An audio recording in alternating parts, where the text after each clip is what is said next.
Hi, it's Lisa Meese, and I'm talking some more today about consent. It happens to be Halloween when I'm shooting this, which seems to make it a good day to talk about monsters. And what I would like to say about monsters is that we should stop treating people who violate consent like they are monsters who have no choice. Because they're not. They are humans who are making choices, whose behavior may indeed be monstrous, and whose behavior may indeed mean that we need to re-educate them, we might need to segregate them from society if we get to a certain point, but they're still humans who have the capability of making better choices. And the reason I think this distinction is really important is if we move into a shame model, and I'm using the definitions that were popularized by Brene Brown in her TED Talks about the difference between shame and guilt. Shame says you are something bad, you are less than human, and there's nothing you can do to change it. Guilt says you've done something bad, and you have ownership of that choice, and you have agency to make a change in the way you behave in these situations. And the thing about shame is that research says it's correlated with an increase in the behavior that people get shamed for. So let's not do that. Let's not have an increase in consent violation behavior in our world. The thing about guilt is it implies that you can change. It speaks to how you're behaving, and you can behave better in the future than you have in the past. To do that, you have to learn. And to be fair to people, the rules on all of this stuff are changing dramatically.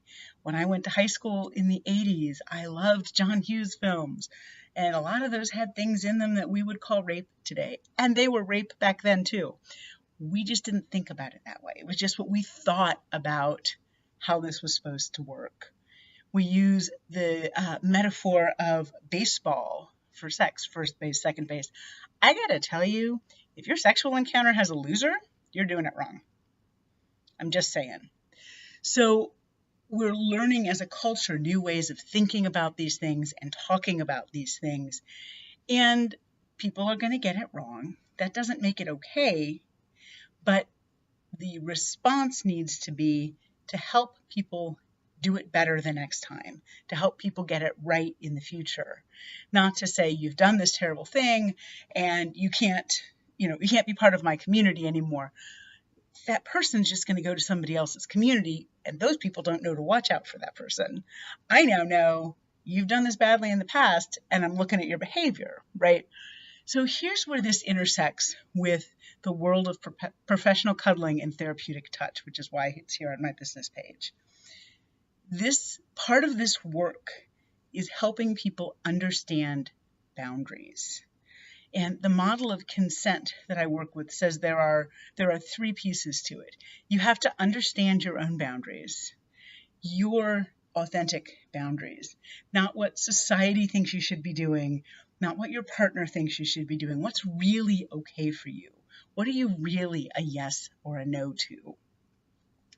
Once you understand your boundaries, you have to be able to communicate them because people can't read your mind. I understand that in every romantic comedy ever written, the hero reads the heroine's mind and gets it right. But those people have scriptwriters. I don't have a scriptwriter. Do you have a scriptwriter? I don't have a scriptwriter. You don't have a scriptwriter, nor do you read minds.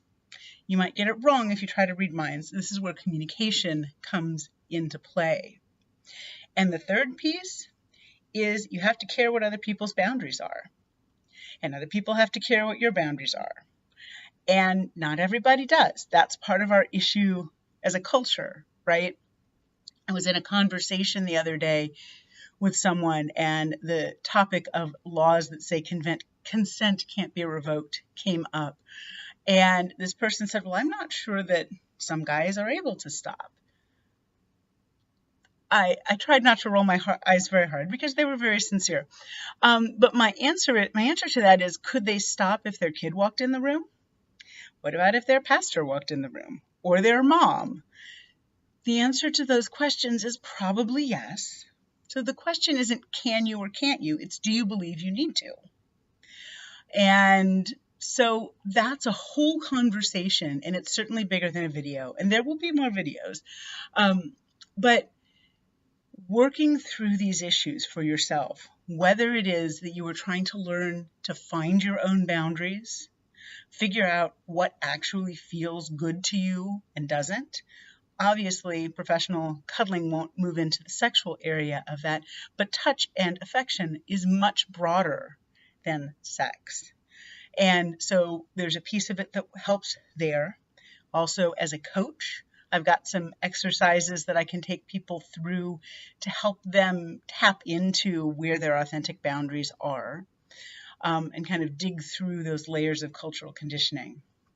And the other piece of it is, if you don't know how to read other people's signals, that communication piece is hard for you, or you just need practice in understanding signals, understanding boundaries.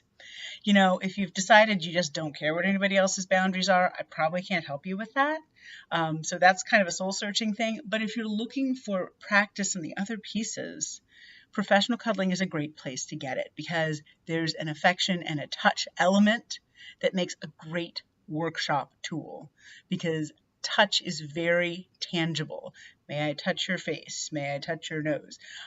Yes or no, right? And then I know if you've done that or not, if you've followed that instruction or not. So if you're interested in doing that kind of work, I would love to work with you. You can find me a couple of places.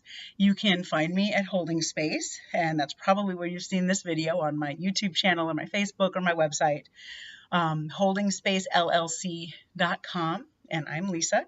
You can also find me through Cuddlist. They do also great work with professional cuddling and with consent, and I am a registered and a certified cuddlist. You can find me on their website at cuddlist.com/Lisa.